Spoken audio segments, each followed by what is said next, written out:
This is Dan Jurgens, and if you want to have a good time, keep listening to the Krypton Report. Jason J. Lewis, the voice of Superman on Justice League Action, and you're listening to the Krypton Report. Hi, this is David Patrick Wilson. I played Superman, Clark Kent, in the television production of It's a Bird, It's a Plane, enjoying every minute of being right here on the Krypton Report. Happy Halloween to all of you Krypton reporters. It is I, Tyler, the Superman of Blue, the Man of Tomorrow, and with me in his jolly old red suit is the Superman of Red, Mr. Man of Steel, James Cole. Don't be afraid, James. It's only one night a year. It's my favorite night of the year. when James goes trick-or-treating, it's just trick or trick. There is no treat. But we're here to talk some Halloween adjacent stuff and some news. I've been kind of letting the news pile up. So we'll just kind of let it pile up, and it's no secret that some of these episodes that we've recorded have been a little out of order just because of how our schedules have been. But yeah, let's start here. Let's kick off and let's talk some news. Make sure I got everything I need. We'll start here. A Superman and Spider-Man crossover will happen in the spring of 2026. 2 one-shot comics will be released, one from Marvel and one from DC. Now, the way that I read that, okay, was that it's a new crossover. And then some people said they're just reprinting the old crossover. Did you hear that? No, I have not. Yeah, it made no sense. So I mean, yeah. they do a lot of facsimile stuff, but I'm excited. Like my favorite hero with Solomon's favorite hero.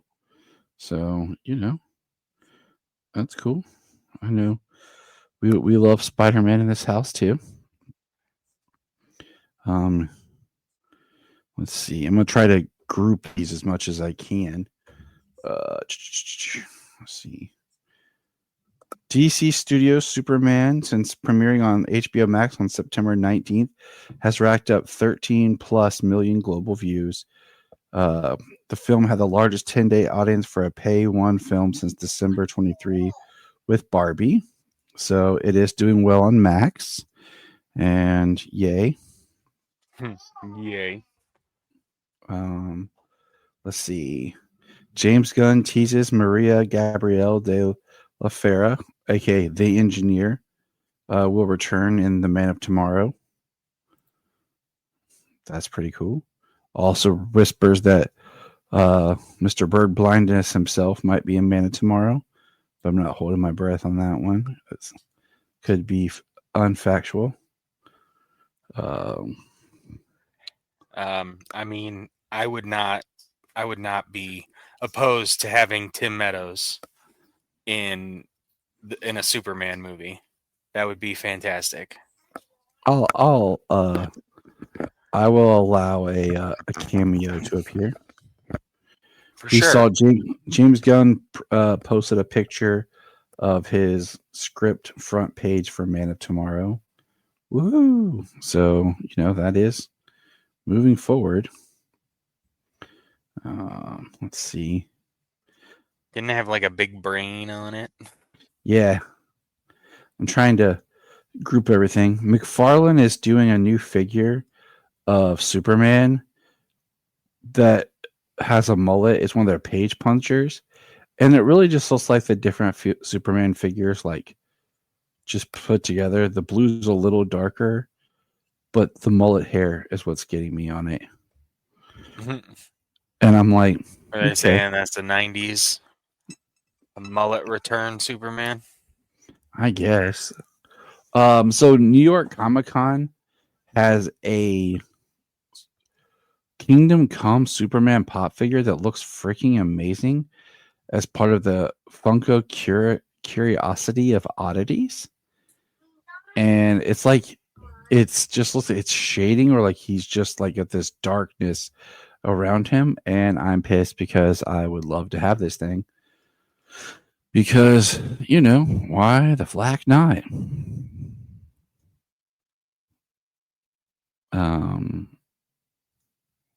You know what I'm saying? Like Comic-Con specials. Speaking of Comic-Con specials, there will be a really awesome Superman special unlimited issue 5 cover while at Cincinnati Con.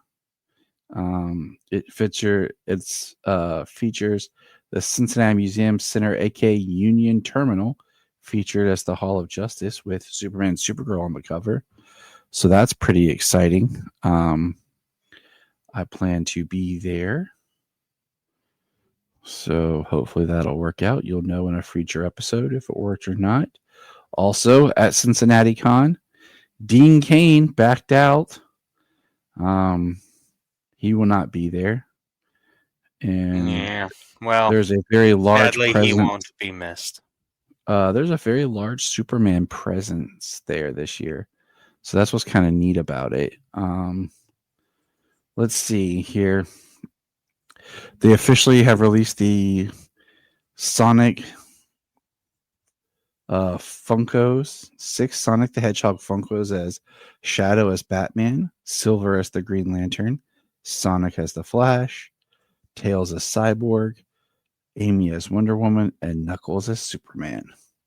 And they're yet to be sold on Amazon, so I have not seen them yet. Knuckles was always my favorite, so I was happy that he got picked to be Superman. We call James Knuckles Cage here in this house. Oh, speaking of, wait, we're going to save that for a second. Saw a little lanterns thing today. Said Alan Scott's mysterious death to be investigated in DC lanterns. So I thought that was kind of neat. I guess that's part of the catalyst of them investigating. So that's kind of neat. Let's see here. I think I saw a shot of Aaron Pierre looking jacked. Yeah, I saw that too. For the role. Good for him. I prefer my, superheroes to look like me.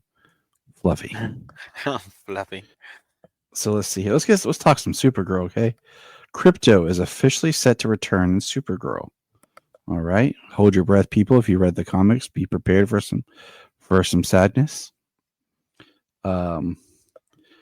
Anna, however you pronounce her last name, on Supergirl as a character. Now, she's the writer of the script. She said, she watched Krypton completely be destroyed. I was like, I can't get my head around the version of the character that is so sunny. Tom King's rougher and grittier and edgier and funnier approach, by contrast, leaned into Kara's past. When I read it, I was like, there she is. So, obviously, that just good. means... At least it was her way in to be able to, tell a story with the character.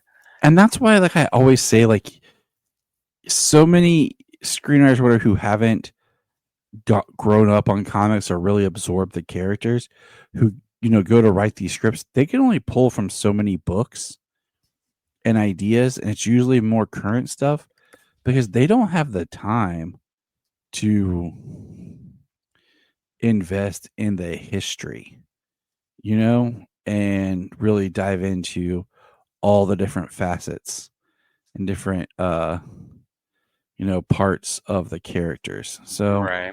But if they're able to tell a compelling story and get you to want to come back, it'd give them a chance to explore that ethos more if the first one works out, Mm-hmm. So, Supergirl had a special screening, an early screening for people for inside DC.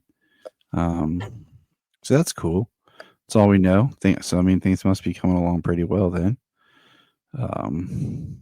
We did get in a synopsis for it. It says, while celebrating her 21st birthday, Kara Zor-El travels across the galaxy with her dog Crypto, during which she meets the young Ruthie Marie Knoll, and goes on a murderous quest for revenge.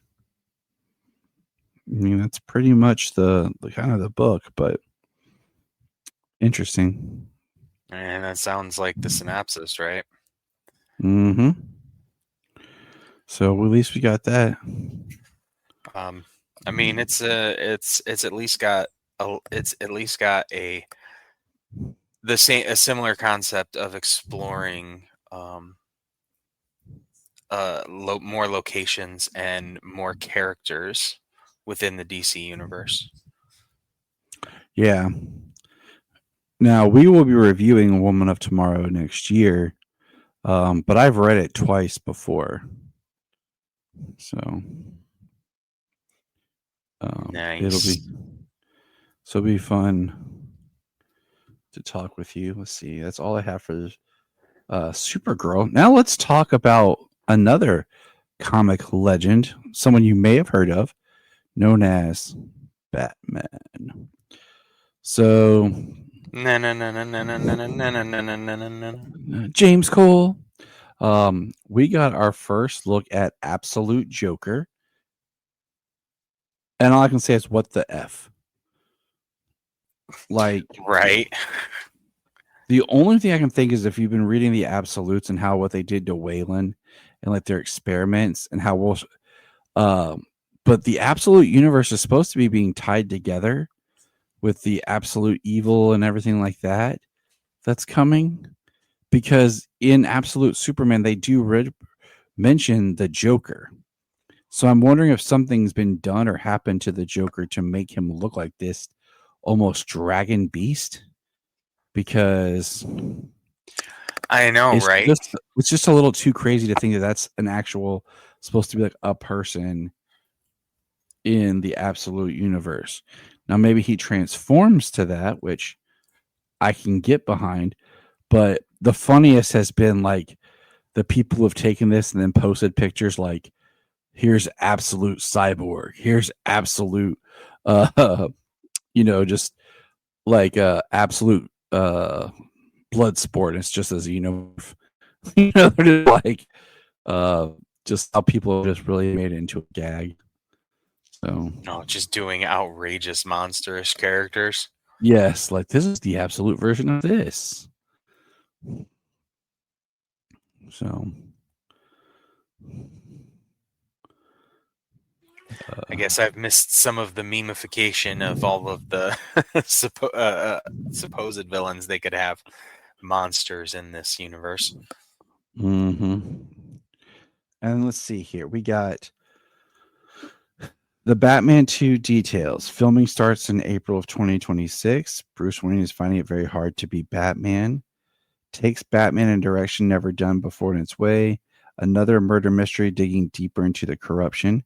Penguin appears in 5 to 6 scenes. Michael Giacchino promises a return. The score for the sequel. Sophia Falcone will not appear. Matt Reeves and Robert Pattinson believe it will top the first film. I had read that the cinematographer might not be able to return. And then Colin Farrell was quoted saying, he will be back as the Penguin and Reeves the Batman Part 2, even though he says, I've got an even smaller role in this one, but I'm okay with that. I've read the script from start to finish, and I can't say much about it, but it's deeper, scarier, the stakes are bigger. I'm really excited to see it.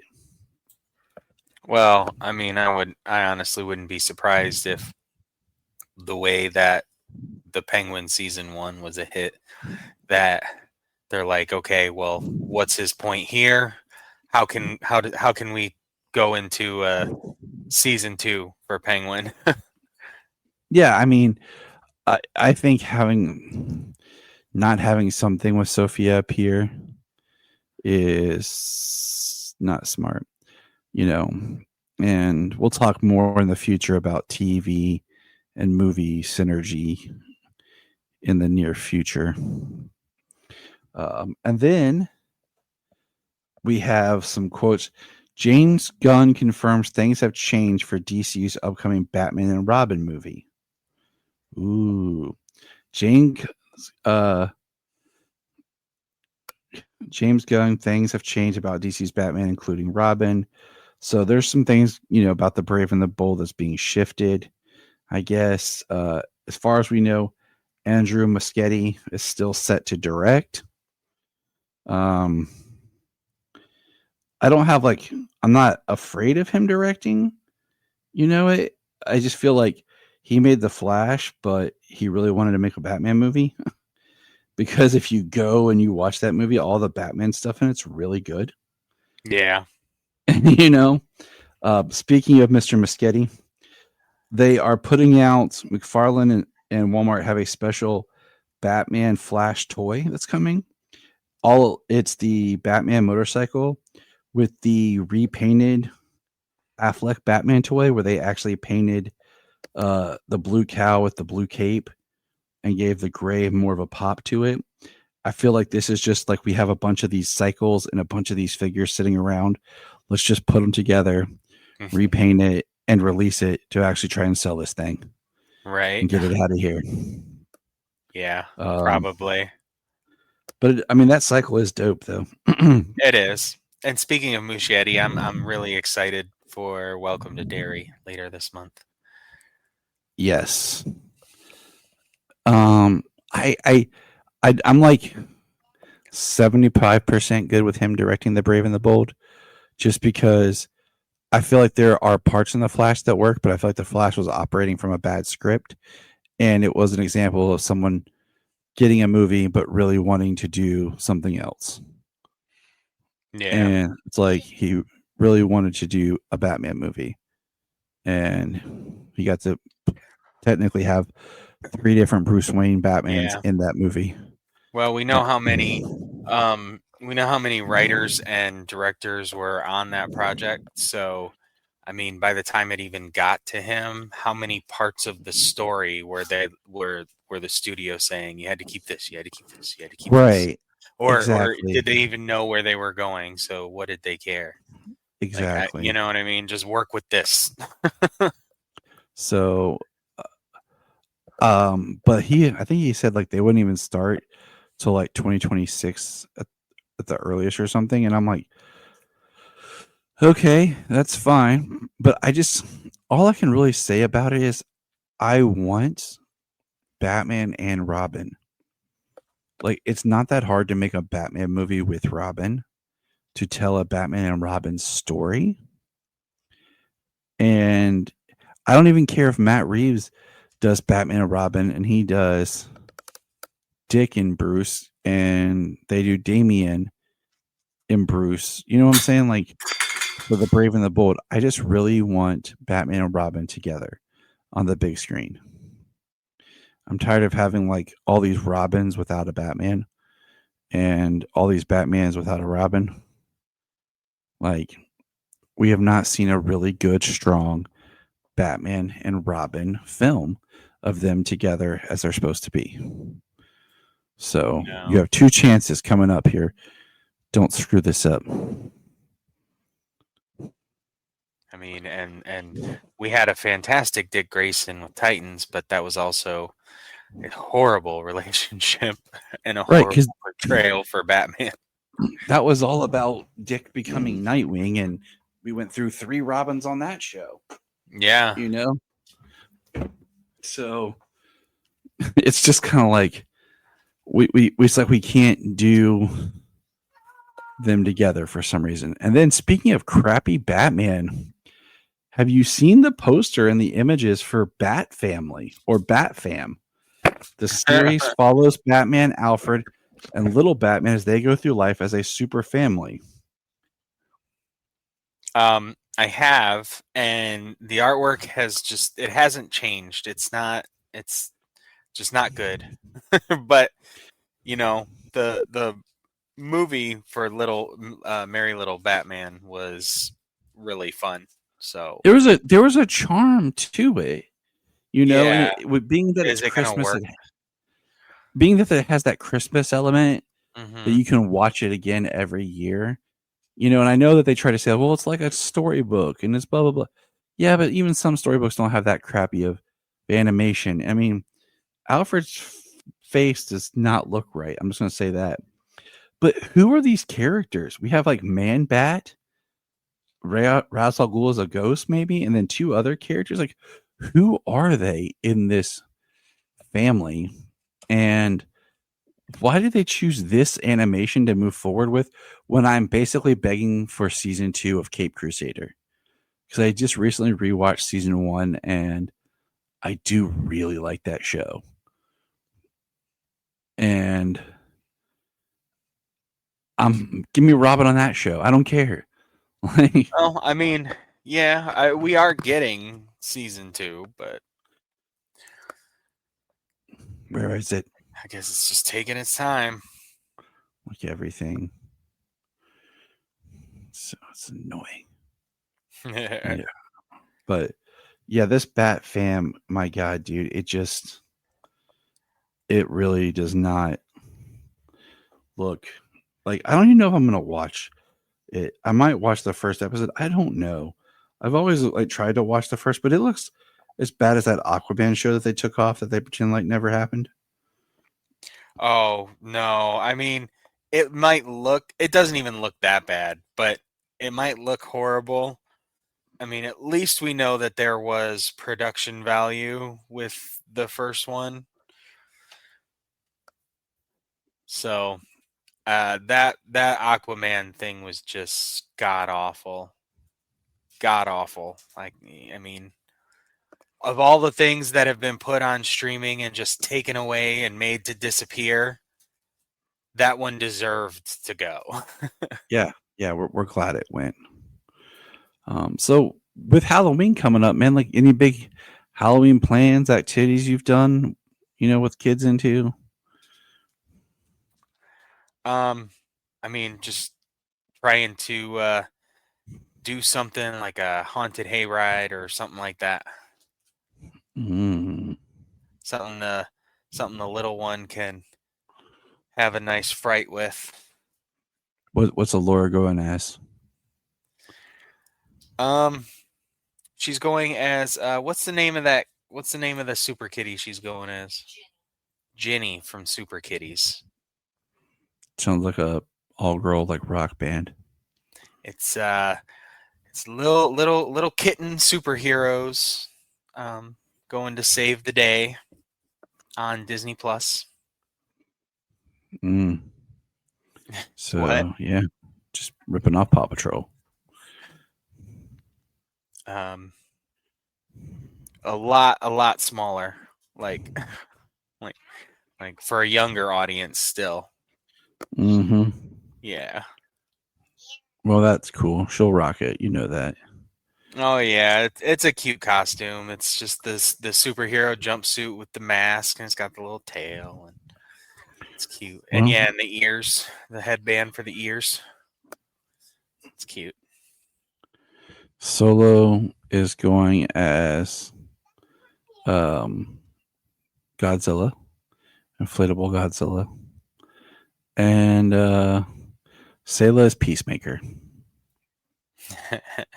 Yeah, I saw your project turning it into the Peacemaker helmet. Yep. So she is going to be Peacemaker, and it's just kind of funny because like we were at the play and the kids were like talking, and they're like, all the girls are like, yeah, we're going as K-pop demon hunters, and the moms are like, of course, that's what they're all doing. What's Sayla as? Peacemaker. Yeah. I'm like, that's my girl. Yeah, right. And then for Sayla's trunk or treat at her school, we're dressing up as the Addams Family. So Awesome. yeah, you'll be seeing that. Never go wrong with the Addams Family group costume. Nope, it's dope as can be, and it works out well for us. But let's talk some of our comics today. Our comics are a couple of issues, nothing too crazy. The first one was one that I had discovered. I didn't know existed. It's a good old Jeff Loeb. Our man Jeff Loeb.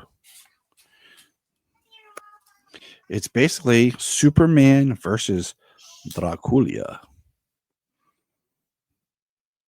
We all know I'm a sucker for the monsters.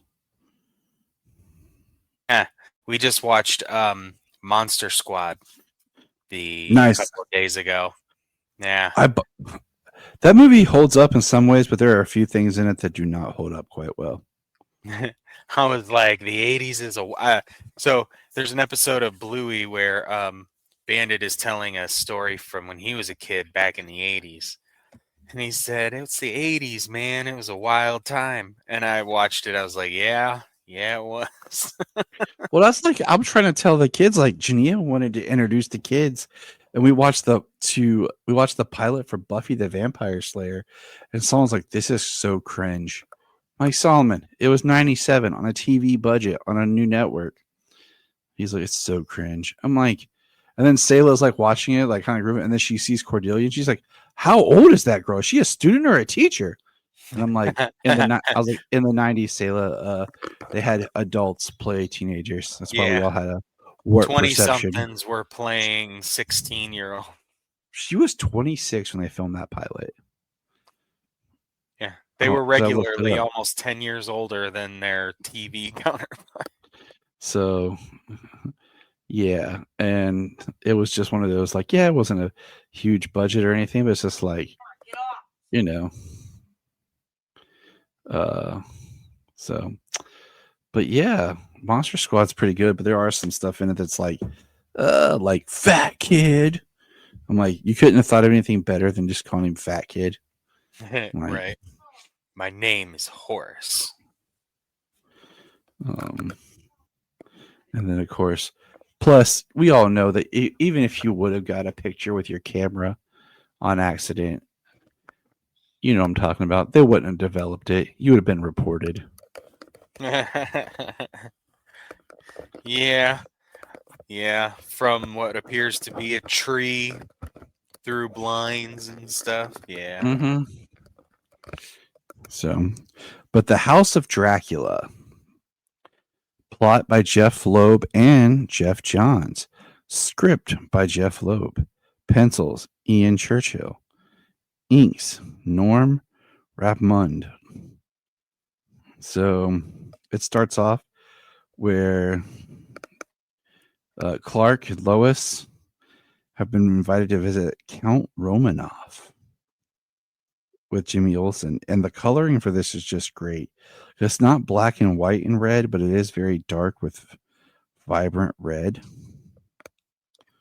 Yeah, all of the colors of clothes and the walls and everything, even the red carpet is muted, but everything has got like a gray filter, earth tones, colors, but very, very dull. Except for the red. The red pops very well. And so does the blue. Clark's all bummed about this assignment and is talking about it. And him and Lois are married at this time, but they arrive and Elizabeth meets Jimmy and takes Jimmy. And then that night, Lois wakes up and goes walking, following the mist, and is attacked by a wolf. And then Superman shows up, and he looks awesome, by the way. I like how they use the blue, red, and like black. Yeah, looks great. I like the dark of the blue. Mm-hmm.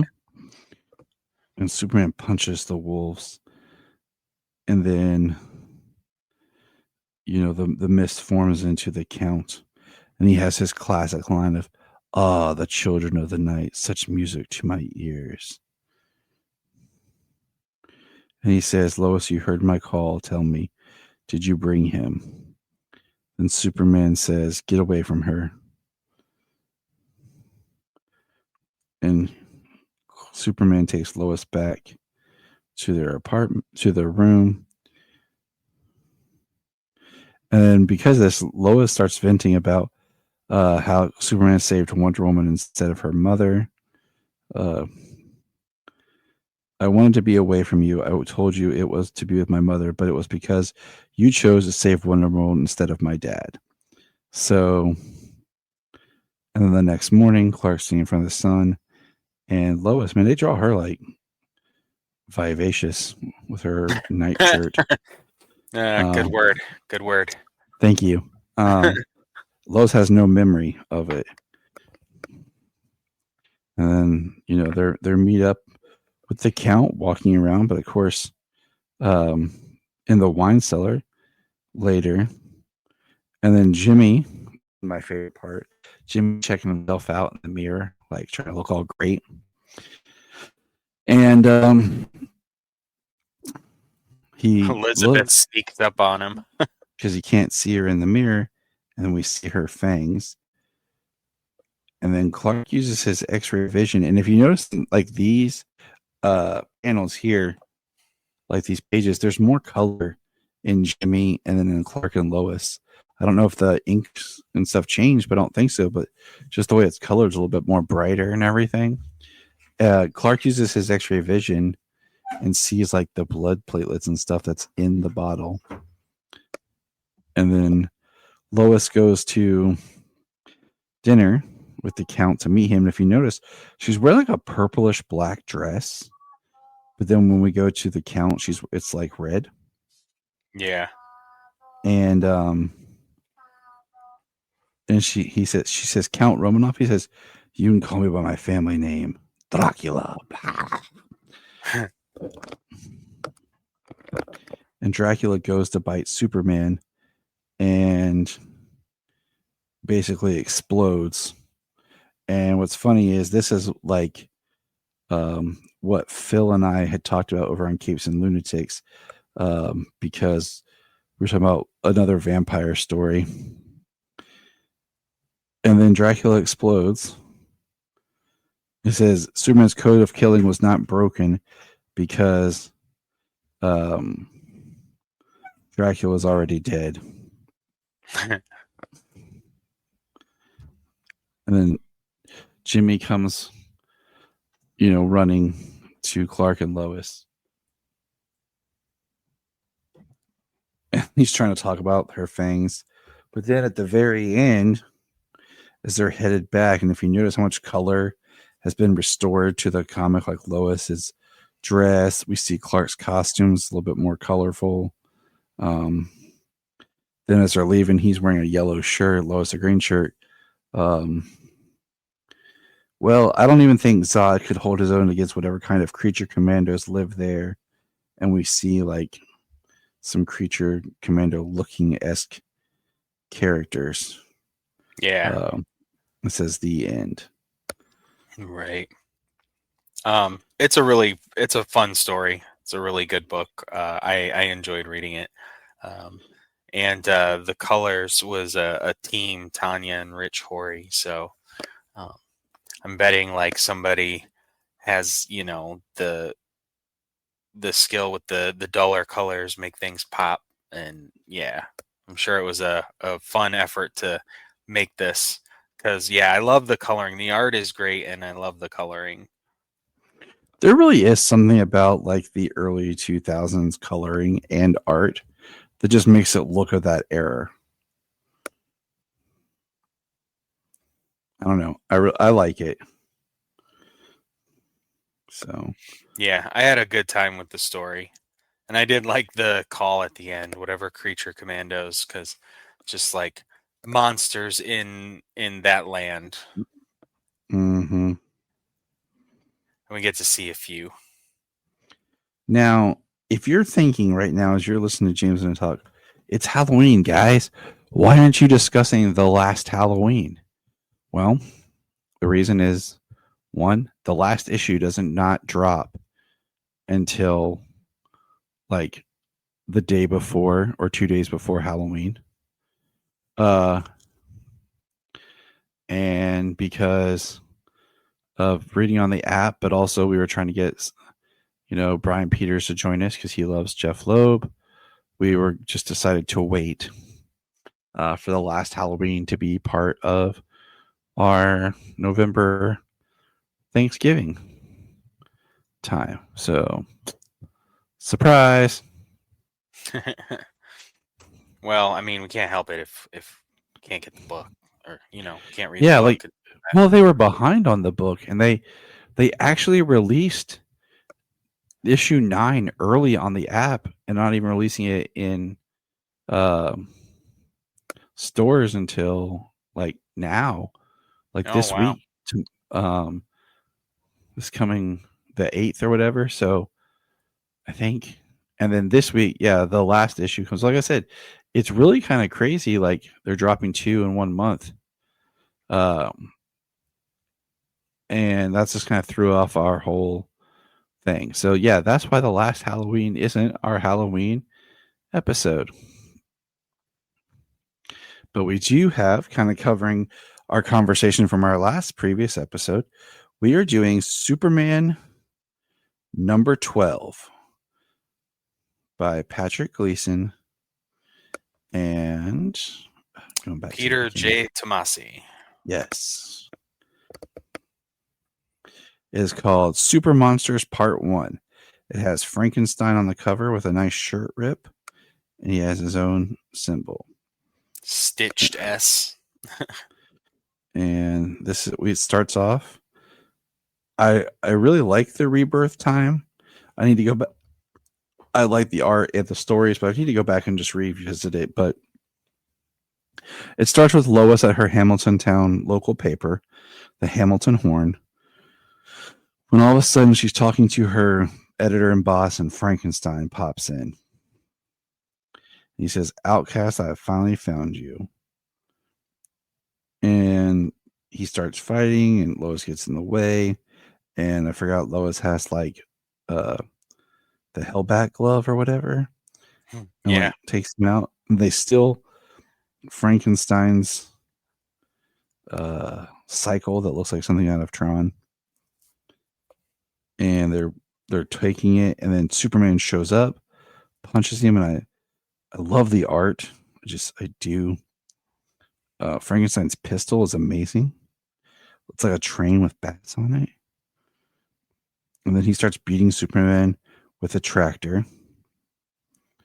And a farmer shows up, tries to stop Frankenstein, shoots him. And then Superman punches him. And the art, I love the fall aesthetics. But then Lois accidentally hits Superman. Frankenstein then reveals that Lois's boss is Krog. The only cold-blooded murderer here is you. And the issue ends with Frankenstein holding the blade to Krog's purple face. Yep. What did you think of this first issue? I like the New 52. Well, this is, it's Rebirth now, but it's based off the New 52 where he was an agent of Shade. Yeah. So I really enjoyed reading. I read a lot of Frankenstein stuff. I really enjoyed it. Yeah, the Frankenstein stuff was pretty cool. So kind of having him back here at this time, it was fun. And then get just the little bits, the Agent of Shade. If you know about the agent, the Agency of Shade, they've got that really like high tech base or whatever, and so yeah, it's just like some cycle he has from there. And I can never remember what Shade stands for. Yeah, I can't remember what it stands for, but it's Superhuman Advanced Defense Executive. Oh, see, there you go. Always ask the Cole. Well, it's just right on the page, but well, don't if you show know yourself. where it's at. And then what's nice is the next part is just issue 13, and the cover is not as cool of having Frankenstein and the bride. And then the alternate cover is even less cool. But the interior art's still the same. Yeah, the art is great. I love the art, and I did like how in the last issue, the Frankenstein takes those shots close range from the shotgun, and he just takes it. It's not like he's wounded or upset, but he's telling the old man, "You're done." Took his gun from him and crushed it. Well, so then we have here, in the next issue 13, it picks up right where the other one left off. which I like because you could without having the cover art, you could go right into the next one without even realizing you started the next one. It's Lois looking at that face, and then she looks and she punches Grog. Krug. Says, what Krug? What did you do with my friend? Um, did you murder Candace? And it says she is locked safely away in her basement. And then we see perfect timing, and we see a ship coming. Then all of a sudden, boom! And then Frankenstein looks over, and then there's the bride.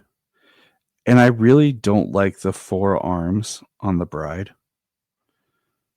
I'm so happy that James Gunn on Creature Commandos only used 2 arms. Yeah. The aesthetic is actually pretty close, though. But yeah, I'm glad that they only went with 2.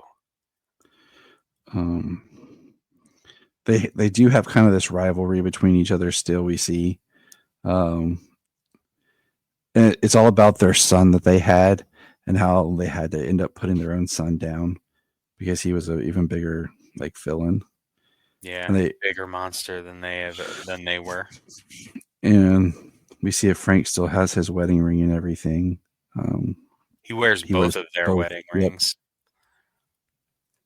She shoots off his hand, so when she picks it up to give it back to him, she notices.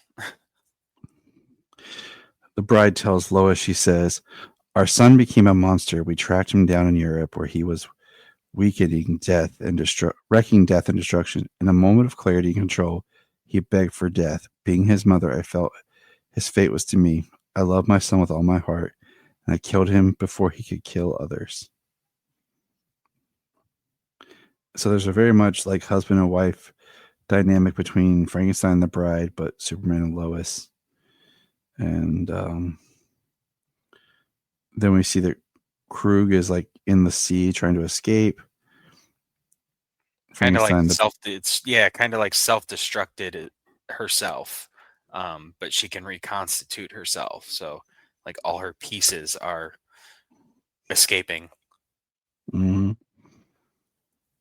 And then Frankenstein basically kind of 1 can become 2, 2 can become 3. We can begin again. And basically the bride says to him, 3 can become 2, 2 can become 1, and sometimes simply 1 is 1. And she drops the ring. And then Frankenstein just crushes it and walks off. And then it ends with Superman and Lois tucking John in. Yeah, kind of a juxtaposition to their relationship too. Yeah, I mean, like I said, I liked I would love if a new kind of Creature Commandos Frankenstein book. Because the recent Creature Commandos is based, the comic that we got written by David Desmosian was based off the old original, not more of the new stuff where it's like remixed with shade. But I really come to like DC's Frankenstein. So I would have liked more. Yeah. But yeah. What'd you think of our issues this month? I think they were great. 3 great stories. 3 great stories. Lots of great artwork. And the Super Monster books were a really quick read. They went through like that, reading through them. They were, but nice complete story. And you got some character moments in there in just the 2 issues. The introduction of Frankenstein and the bride. Tomasi's a great writer, and you had a lot of depth. So. Absolutely, and the House of Dracula was really good. I mean, apart from the Lois's appearance in the issue, I mean, it was still great artwork, but yeah, the coloring was amazing. And the coloring and the shading was fantastic. Yes, it was. Great reads. Check them out. They're on the app. Always love finding, untapped resources and things on the app. So things you didn't know existed. Right. Yeah, that first one is in a 100-page spectacular. Superman 1. It's a DC Comics Presents from 2010. Yeah. And it was an individual issue, but the individual issue is not on the app. Yeah, it was inside the book though, so it's really That's good. what made it nice. Yep. And then the Rebirth. I loved seeing the Rebirth Superman suit again. You know, it was pretty good. It was one of the good modern suits over the last couple of decades. Mm-hmm. Yes, it was. That good old Superman blue. But happy Halloween, everybody. From James, the machete wielding, hockey mask playing Cole, and me, the guy who howls at the moon with his daughter as we run through the streets. Be safe out there. Enjoy your candy. And remember that Halloween is not always about horror. There's actually some pretty sweet cultural roots to the holiday. And have a good one. I do want to talk about some cool Halloween stories. If you have listened to me before on any of my recordings, you'll know that I go on little rants that Halloween doesn't equal horror, and horror doesn't equal Halloween. Halloween is a history holiday. It has a history and culture and folklores, and there are horror elements. But just being scared and like slashers are not Halloween except Michael Myers, but that's a marketing thing. And everything, but a really great story is The Halloween Tree. It's a animated film as well as a book that really explores Halloween. So usually DC puts out like DC horror, and I'm just like, okay, it's a horror story. But to me, that's not Halloween, right? But I was doing some digging on the app, and I found that DC Halloween specials 2008, 2009, and 2010. And there's just some stories in here that I am just going to kind of talk about, and I highly recommend. Okay, so if you get a chance and you have the app, pull those up. Let's get it started here with the first one. Okay, I got to go back because the app doesn't just hit, start over like if you were doing something on a streaming service, which is really simple. But I'm not going to talk about all of them, but I'm going to talk about a few, okay? I'm going to hit on my favorites. So, DC Halloween Special Deadline. Halloween. Writer Mike Johnson. So, Ballad of Jonathan Crane. Writer Mickey Way. And I'm not sure what the other one is, but because I can't see them. But the first one starts, it is the Halloween party at the Daily Planet. Jimmy Olsen's dressed as Superman. Ron Troop is Mr. Terrific. Lombard is the Flash. Cat Grant is Power Girl. And Clark is Clark. And Lois is Supergirl. I mean, Wonder Woman, sorry.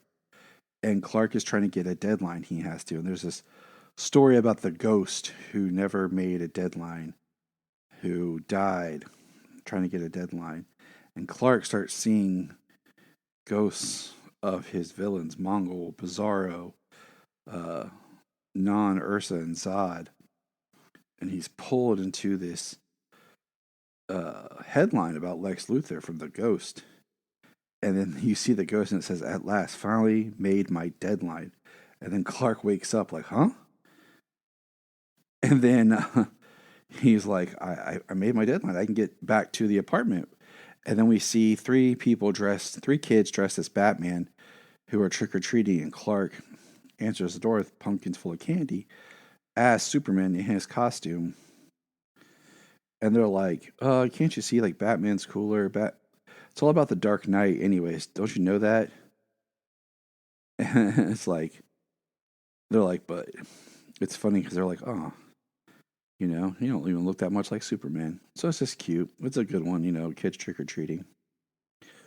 I would say that the best one out of this is the Ballad of Jonathan Crane, because it's basically like the Legend of Sleepy Hollow retold, but Jonathan Crane is Ichabod as an evil, menacing school teacher. The art is great, and he even does his personified scarecrow in it while going to the Van Tassels.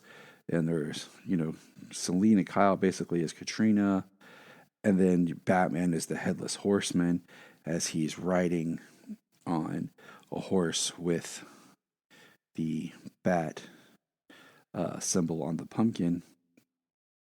And then right at the end where the pumpkin's thrown, we go and it's Jonathan Crane knocked out under a tree. And Batman and Gordon are standing there and he's basically having a hallucination. So I thought that was great as someone who loves The Legend of Sleepy Hollow. That is a story I highly recommend to any Batman fan. One Last Halloween, written by Brian Reed, is pretty cool. It's a kid dressed as Robin, and another one just kind of dressed in a hoodie down in the sewer, and they find Killer Croc. But basically, it's like a fun house, supposedly, and they're talking about what's down there. They talk about Killer Croc boiling and eating children, the Penguin, the Joker, and then as it ends, there's Batman battling Grundy, and he takes Grundy down. He turns to the kids like, "What are you doing here?" Reaches in the utility belt and hands them candy he had in and says Happy Halloween. Something you never think about Batman having is candy in his utility belt.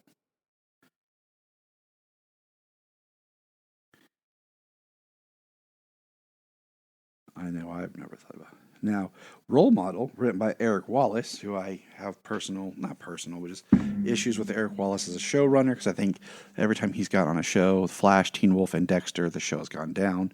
If you've watched those shows, go look for his name when he takes over, and you'll see what I mean.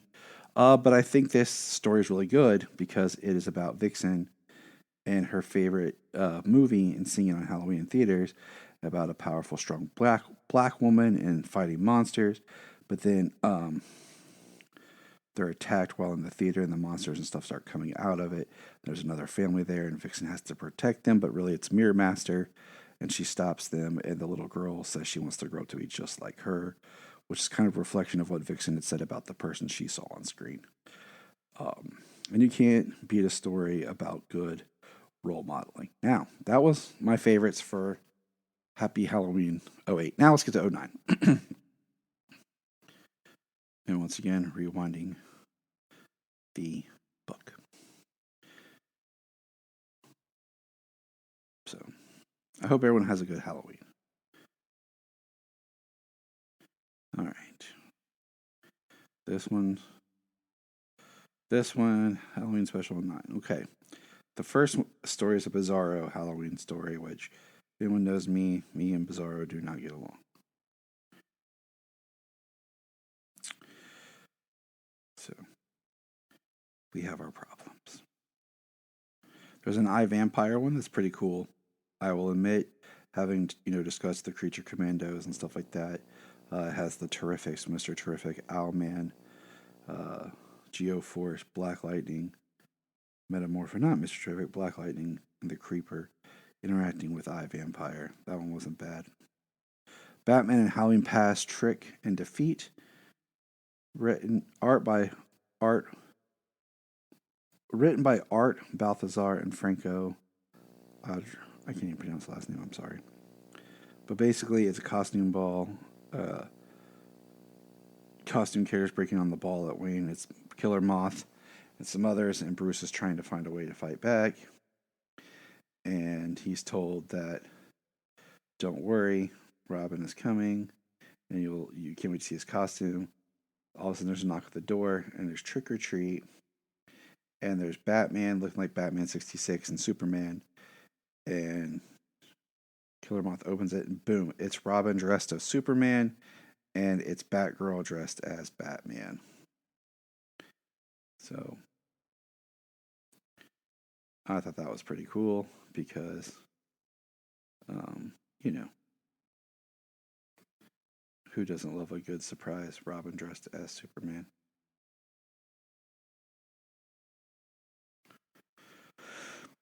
Some other horror kind of stories in here because I'm focusing on my favorites.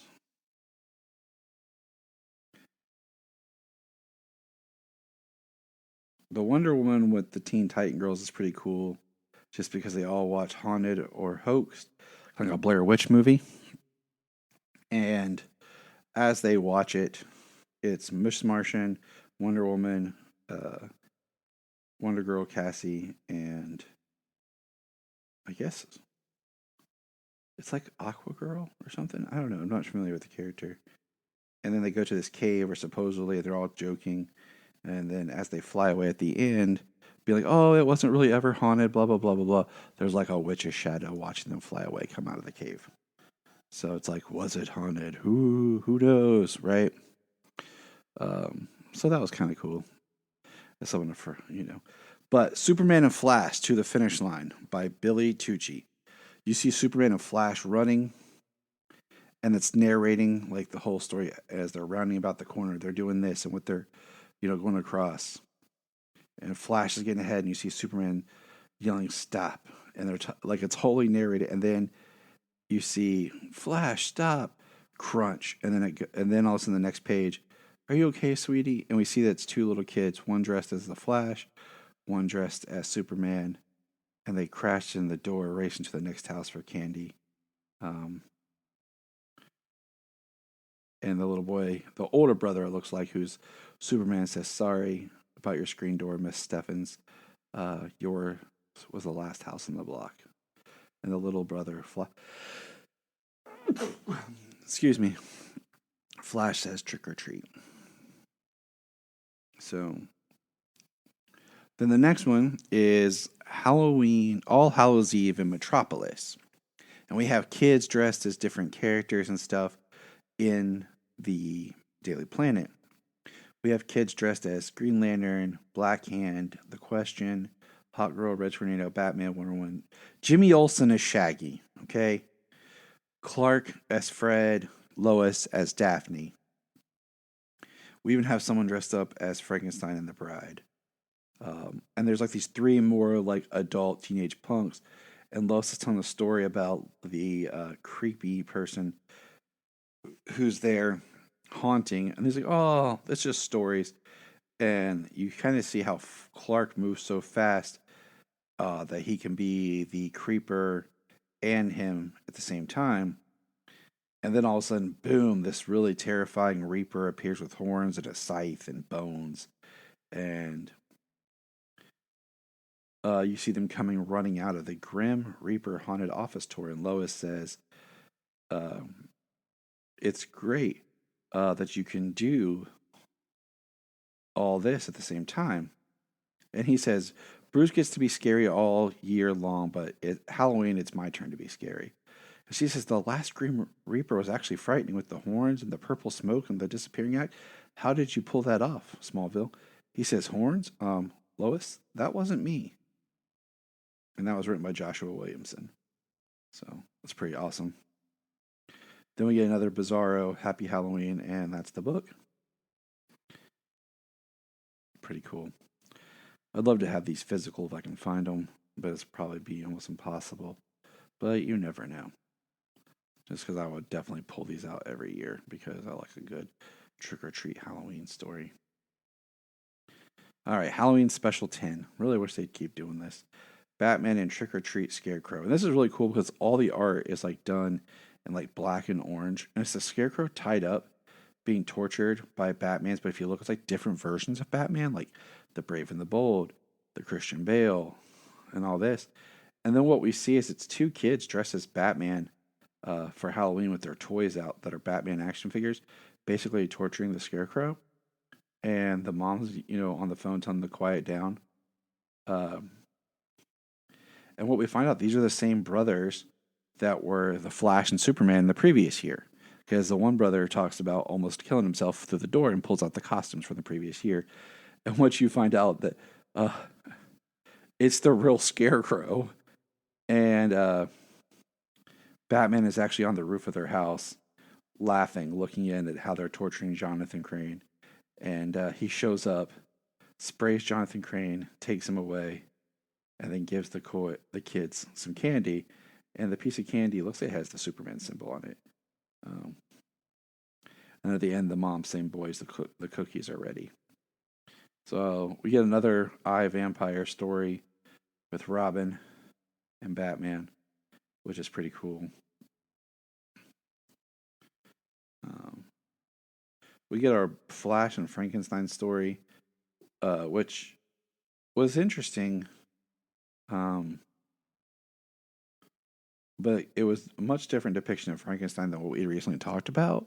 Like, he just kind of shows up, punches Flash, punches a cop, and then all of a sudden, like, we see that this, all of a sudden, the one person is, it's really kind of confusing because all of a sudden the one person is revealed to be like a demon monster that, that Frankenstein kills and then just walks away. It was pretty crazy because it's one of those stories you kind of have to read almost twice to really feel like what just happened. Then we have Trick or Treat in El Paso, Texas, and Medusa Non Grata featuring Teen Titans and Clarion the Witch Boy, where Clarion is basically trick or treating, and Jaime Reyes and Miss Martian are trick or treating, and Miss Martian doesn't know any of the customs, and in every panel she has changed her costume from, and she's talking about how her costume is just her skin, and she goes through 1, 2, 3, 4, 5 costumes, but Clarion's like turning people to stone. Then they go to battle him, and basically Clarion finds some people dressed up who actually appreciate his look and everything and love it. He gets so happy about it, he reverses the spell. The last one is Metropolis again. Superman and the Demon and Fears of Steel. And basically it's a demon that has latched onto Superman's back that's given him like fear. And like one of the kids is dressed up as Batman and he's talking to him like he really is Batman. And Clark is breaking down. Then Etrigan shows up, helps talk him out of it. And then Clark overcomes what the demon's trying to show him. And Etrigan takes the demon. And then Superman says Happy Halloween and flies away to the kids. And that is the Halloween specials. Too short, I know, but I really wish there was more of them than just being straight horror stories. So check those out if you have the app. And if you can think of any good Halloween stories, let me know. And just keep your ears peeled for when we do ears perked up and listening when we do the last Halloween. 4 issues of Superman Unlimited. As of this recording, we have 4 issues. And how are you feeling about these issues? They're very episodic. They're not like, there is an overarching story that goes through them, but like for each issue, it's not the primary focus and the primary plot of the story. Yeah. I mean, what we get is with issue 1 is how the story begins, and that's where a large asteroid is heading towards Earth, basically like a planet-killing asteroid. And as Superman goes out to destroy this asteroid, and he breaks it open, it is a asteroid of kryptonite inside. And I love the writing. Okay, first of all, like I really love the writings of issue 1. Well, I mean, so far the whole series, but pulling up issue 1, I just feel like I don't know. Continue your story, and I'll try to chime in because I feel like I liked where this was going, this story, but then I end up not liking it as much as I had hoped. And okay. I think, and maybe is that because of the episodic nature of it as it goes, or? Well, no, just keep talking. Okay. We'll get there. I'm just trying to let's get through it. But it's writer Dan Slott, artist Raphael Albuquerque.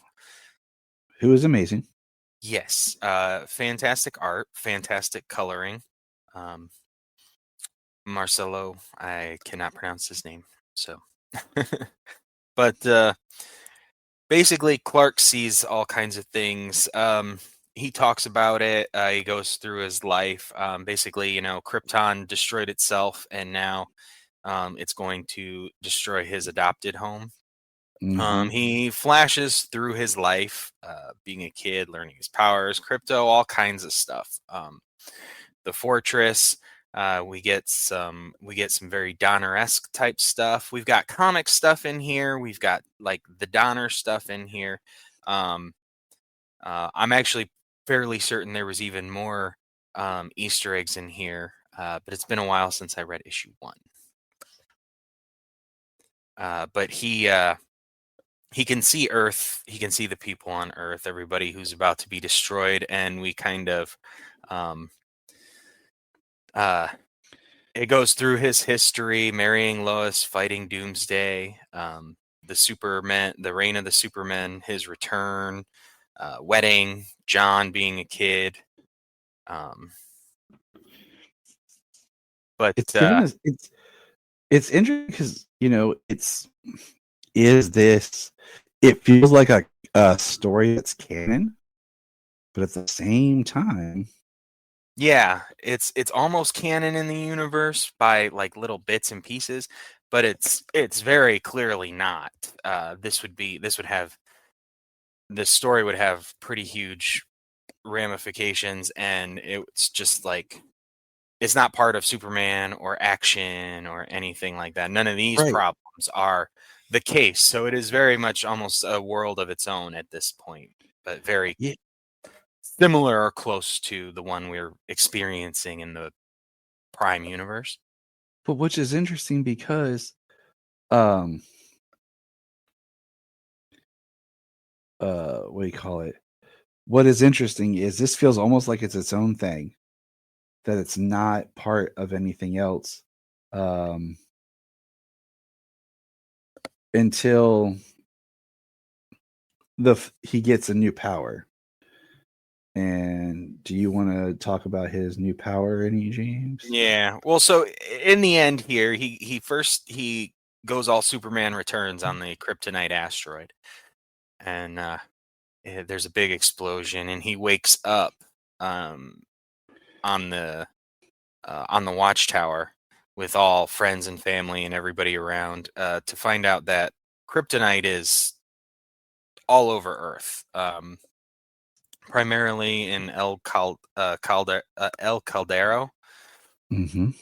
Their city is now based upon it. They're basically like vibranium and Wakanda almost in that fact, except not isolated. But their entire world now, their entire country is like built on kryptonite and the technology and everything. But in the end, Superman has this golden form. And that's his new power. So his new power is he takes this golden form, it releases all of the solar energy stored up in his cells, and he becomes invulnerable to kryptonite. But in releasing all of that power, once the timing is up, which is not a very long period of time, only worth like 2.5 minutes or so, I believe it was said.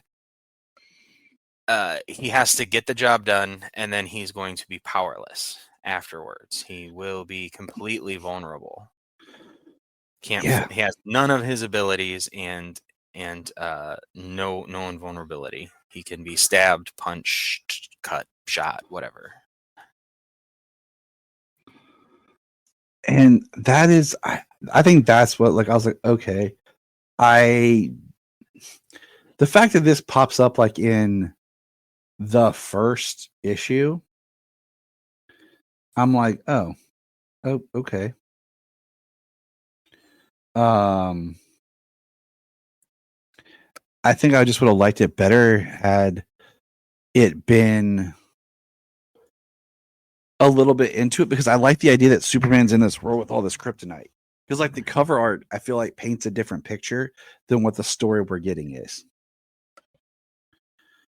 You know what I'm saying? Like the cover art shows like people with kryptonite, like knives and brass knuckles.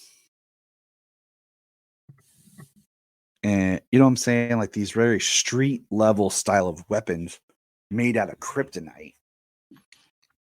Oh yeah, on the cover of issue 2. So I feel like in some ways, I feel like the story that I thought we were getting where I don't know. I don't like, oh, there's all this kryptonite. But guess what? He has this new power, so don't worry. But it's like, I don't know. Well, that's not necessarily the don't worry, especially come issue 2. So they don't even get into it in issue 1. And then issue 2, yeah, we do have that really cool cover here. I do hope they get to something like this because the last 3 stories have been like in this fantastical manner. But it's also expanded as the story goes on, and that's kind of what I mean is like each issue. So like if we get into issue 2, we've got how El Caldero is this place that is built on kryptonite, the way the city is, the armor, the technology, the ships. Clark is doing his thing as a fact checker, I guess. Mm-hmm. But and he goes down, he gets shot with a kryptonite bullet. And then we do see some people with knives and brass knuckles and everything. And yes, he does have that power. So he does golden up, and then that's when we get the explanation of his short time limit. So he kind of does his thing here, and the Creeper kind of shows how Superman is vulnerable inadvertently. Mm-hmm.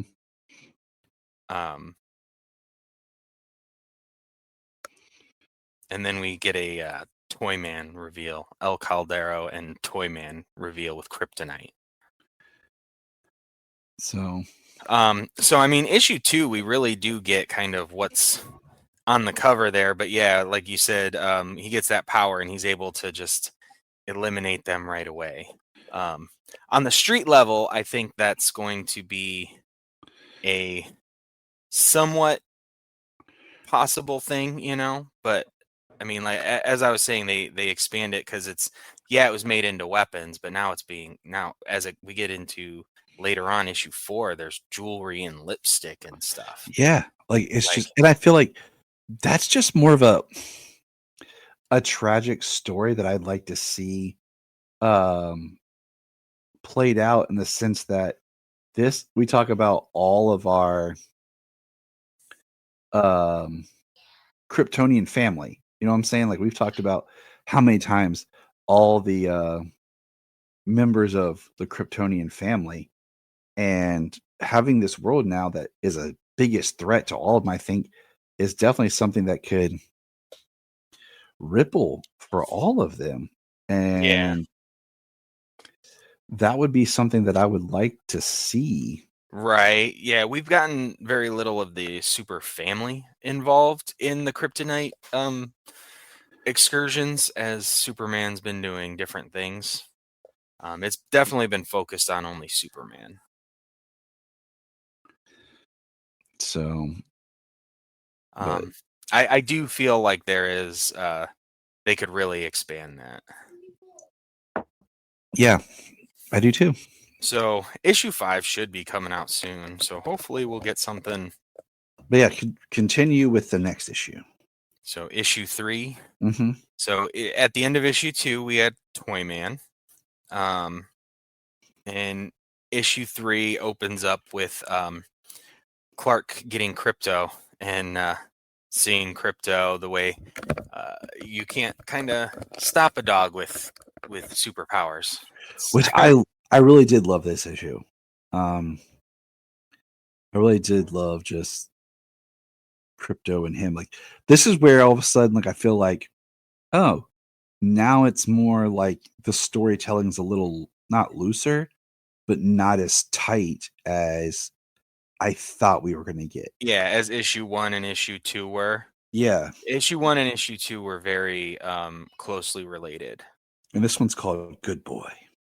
Yeah, because it's all about Crypto. It's some history with Crypto. It's Crypto now. I do like this John. This John is not. I don't think this John is our 18-year-old John, is it? I don't think so, because if you In look, issue 1, they did say something about him going through a portal and saying, like, "I'm back." That's I mean, because he's wearing his old Superboy outfit, like the hoodie outfit. And I thought, I was like, okay, is this kind of showing us like the history with Crypto, like having him around more? Because they are trying to put Crypto more into things, and this Crypto is drawn like you know, the new James Gunn Crypto. Yeah, and it does say, yeah, so there is kind of that, the new James Gunn Crypto in there. So John here, it says, you are everything to me, to your mother and me, which is why when forces took you away from us, Mom, Dad, I'm home, and then you returned a few years older. So just a few. So, I mean, if he was around the 10-ish age when he left, 10, 11 years old, right? That's what he was in the Super Sons books. So if he was around then, just a few years older, maybe this one is only like a young teen, not like the 18-year-old. Right, exactly. So maybe a 15, 16-year-old at most. 15. I would be okay if they did something like that with a John. Well, In I the mean, we comic, always talk honestly. about. I mean, we need a Superboy. Take They him don't know back what they're down to Damien's age. Right, and that's the thing is like they keep shifting Damien's age, and we're like, kind of trying to catch him up to Superboy. You know, like where do these two exist? You know, and so it would be kind of neat if they did fix it. So yeah, but we get John walking Superboy around the world a you few mean John dozen walking times. Crypto? Yeah, John walking Crypto. But whatever. I mean, like, if you want him to walk Superboy, that's cool. That would be a little weird. Anyways, Tina, we get Tina from Gorilla City. Yes, we do. Yes. And back in Smallville. Smallville now, John showing up with Crypto at the Kent's house. But then we follow Crypto flying. Crypto smells Toyman on the road as it's driving, and he follows a truck, semi-truck, driving down the street, and there is a Toyman driving that. I would love to have this Crypto as my pet dog, just because, you know. Right. And then we cut to the Metropolis Convention Center, where there is the Metro Science Expo going on. Lots of people, Star Labs, LexCorp, Steelworks, all presenting at the con, and we see Toyman, almost menacingly looking, operating a giant robot, where Crypto begins to attack, and Superman is, as Clark, he knew that Schott and Sons company, as Winslow Schott, Toyman, was involved in this process, so he is obviously worried about the criminal, the evil villain of Toyman, having kryptonite and everything. Giant robot attacking almost. Seems like, we got Krypto. So Superman attacks the robot. He kind of sends Krypto in to destroy the robot from inside. But it has a kryptonite power source inside, which poisons Krypto. And Superman enters and he turns golden, trying to spread his energy to Krypto to help make him immune, but it's not working. But we find out that this Toyman is a robot, a toy made by Winslow Schott with basically an AI, and it's very smart and compassionate and caring. And it has a stuff Intertron, this masking, this covering agent, I guess, kind of like a at least a lead covering at the least, if it's not removing the radiation, but at least covering the radiation, and is able to and Krypto is starting to wake back up. Superman takes Krypto to the fortress and gets a focused solar radiation, kind of a very Superman beginning of Superman moment here. Just nice and quick though with Krypto. And Krypto gets super toys made from Toyman, super dog toys made from Toyman as an apology. Which is like feels very Silver Age cutesy, Yeah. Like, good job. And next, the Superman Bat of Gotham City, which I thought was pretty cool. So let's talk about the Superman Bat. Yeah, it was pretty cool. And this is kind of the episodic thing. We've got a Krypto-focused story, Superman and Krypto, their lives together. But you do get some of the current life. I mean, like John getting Krypto all over the place. The reason Krypto came was because he smelled Toyman from God knows how long ago.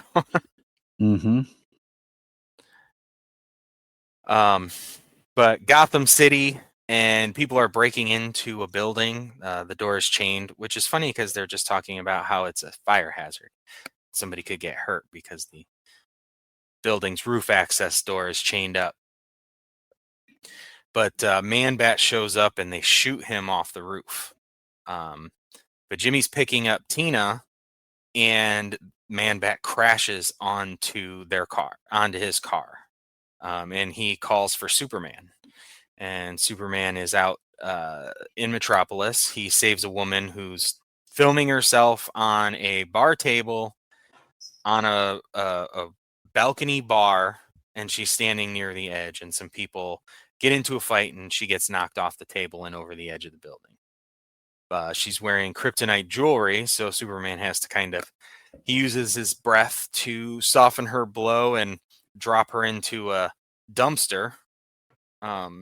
So he can keep his distance from her, but as he approaches her, she kisses him on the cheek with some kryptonite lipstick. Yep. He's got kryptonite jewelry and kryptonite lipstick. Like, kryptonite's being made into everything. It's like it's everywhere now. And that's what I like. That is the stuff that I'm interested in exploring, Yeah. But John living a life, Connor living a life, Kara, Power Girl. I mean, all these people living lives, and there's just going to be kryptonite like all over the place. That would be quite interesting. But Jimmy and Tina take Man-Bat to Dr. Leslie Tompkins. And Robin sees this over their surveillance of Dr. Tompkins' place, and Man-Bat awakens in that bed, and Superman shows up, tries to pin down Man-Bat, and gets bitten on the arm. And Robin shows up and kind of find out that this is not Dr. Langstrom, and that it's one of his old lab assistants, and it's a new version of the Man-Bat serum, and the strain might be communicable, and so it can spread, and Superman now becomes Superman Bat. Which was crazy. Yeah. I mean,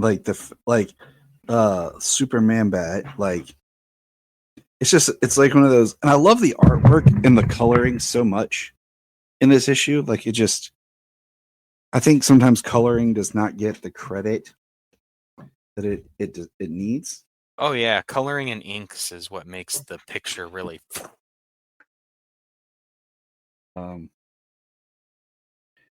It doesn't, You're a tracer. It's so funny that it's Chasing Amy that has all of that stuff in it. Yeah, no, it's hilarious. Nobody really thinks that, but it is a funny argument that they or something funny they made into an argument with that movie. Mm-hmm. It's true.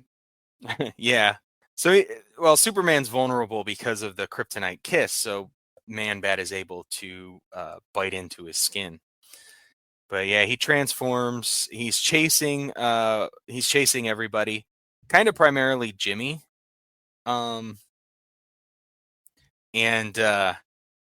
Tina uses his watch, and I love when she changes it. When you're in Gotham, it's a bat signal watch, and we get a bat signal, and it goes na na na na na na na. Yep. I love how they put that in there. She jumps onto Oracle's the Bat Network and help, and she tells who they are, what's going on, and Oracle sends the birds of prey: Big Barda, Batgirl, and Canary. Big Barda. Yep. And that's one of the things that we were talking about, kind of the modern comics. Big Barda has been a member of the Birds of Prey in the recent years, or within the last recent runs of Birds of Prey. So, but we got Damian Robin. He's fighting, and everybody shows up, and Robin's not liking it because you got Superman Bat, and he bites Black Canary. He said, "We're going to, change everybody into Man-Bats if we continue this."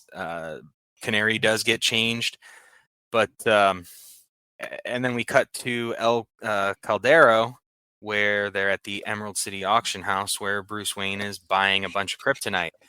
I like how Ron Troop is there. Yes. Yeah. Yes.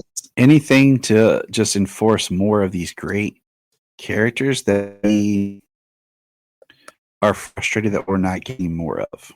Yeah. And he's there to ask. He says, with all of the Wayne Foundation's generous donations to the Justice League over the years, could it be what you're doing here today is in any way a favor for Superman? And he says, keeping green K out of other people's hands. I at least like Bruce says, Ron, kryptonite futures are rising. What I'm doing is keeping kryptonite in my hands. Besides, can you think of a better use of my time? Which, I mean, is so true.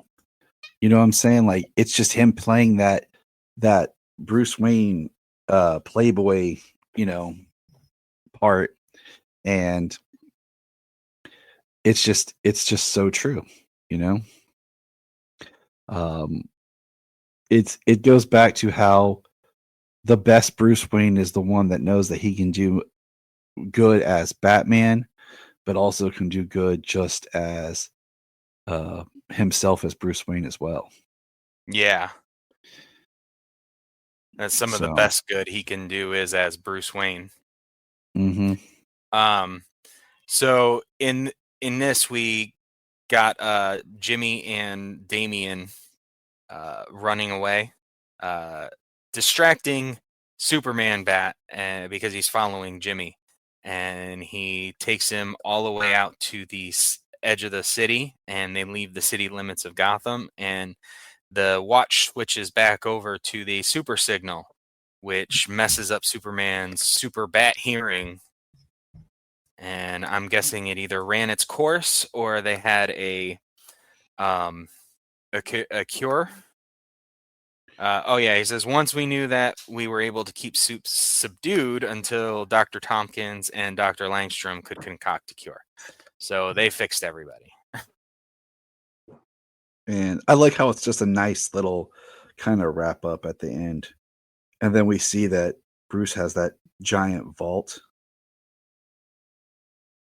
when they're in the Batcave, you know, and he has the vault. He's keeping all the green K that he can get a hold of. And then Robin has his own vault where he's the one that's stealing the E off of Daily Planet. And he's just doing it to screw with them. Like, because he's like investigating. They're investigating like criminals. Like, does it mean something? Like Ivy, the Riddler. Like, you know, he's like, Jimmy's got all these thoughts on who it could be and whatnot. he's just screwing with Jimmy.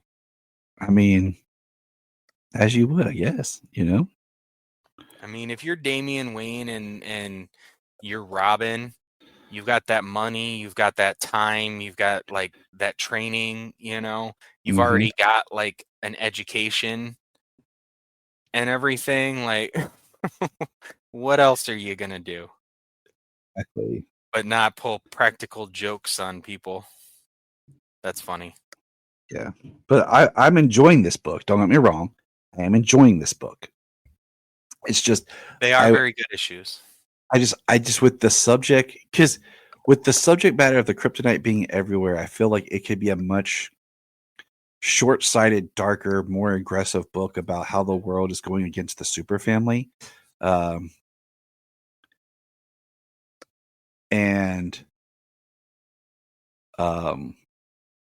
You know, what do you call it? Just the world and how it's, you know. Yeah. I mean, well, one thing, you know, so it almost seems like every time El Caldero kind of shows up, there's almost a look of maybe something's menacing, you know, about what's happening or what's going on. But like the first thing we get is Toyman, who's able to create these generators out of kryptonite that can power massive, you know, power an entire city all by itself. He has a way to shield it and everything. So like there's a possibility. Are they doing this? Obviously there's money to be made and everything, but are there really altruistic things that are happening with kryptonite being sold this way and being used this way? As well as there's just kryptonite out there as jewelry and now as cosmetics and stuff. So what are they really building the world to? And who's going to be the villain? And we said, you know, about the whole tie-in, because the gold, like that gold power, I think does kind of play into KO, which we have not gotten into those issues yet for KO. So, I'm not sure about that golden form. yeah, like, 'cause I thought that was what was help powering his golden gloves and stuff, but could be wrong. No, I think I think the description was like miniature suns. Okay. See, kind of tied to his fists.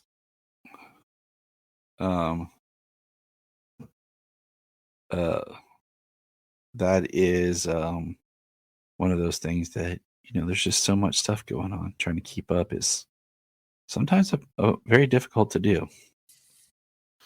It is. I think that's why, you know, at least covering some arcs the way we do, or chunks of stories like these first 4 issues at a time is at least a good way for us to keep track of some arcs, some stories, as we're able to talk about it and, you know, hear what people think about the arcs as they were, since that's how most comics are written.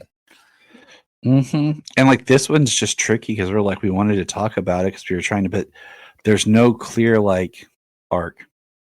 Yeah, like Absolute, we have one more Superman before the Absolute. We took those two like origin stories that were in the middle, and now there's one more for this issue 8 through 12, I think. 8, 9, 10, 11, 12. Yeah, so we're waiting on issue 12, and we'll be back with Superman Absolute because now there's more Absolute books and stuff coming out. That's, I guess, tying the Absolute world together. So I did see that there was a one shot of a Villains Unite book. yeah, Absolute Evil. So yeah, so I haven't seen that yet. That hasn't come up on the app. That just got released, so that's coming up. So, but then it's funny because then they release in stores and on the app the same day things like the Zatanna Panic. well, that's their Halloween special. So You they're know, like, and you know what I'm saying? So it's just they've it's always just released their large special, their holiday specials like that on the app. I don't. That's which just I been their thing. appreciate. I appreciate. So Well, just all like right. the one that just came out was the what just came out this week? The first book, Adventures of Superman, the Book of Kal-El. Yeah, but that came out a month ago. Just like regular, like Yeah, the Philip Kennedy Johnson issue just came up on the app though, Yep. so I haven't had a chance to read issue 1, so I'm looking forward to that. That's one I read, but I'm not going to read it as they come because that's definitely going to be one that we'll wait until it's done and then do it as a whole. Because it's a limited series. It's not going to be ongoing and it's going to be very tighter.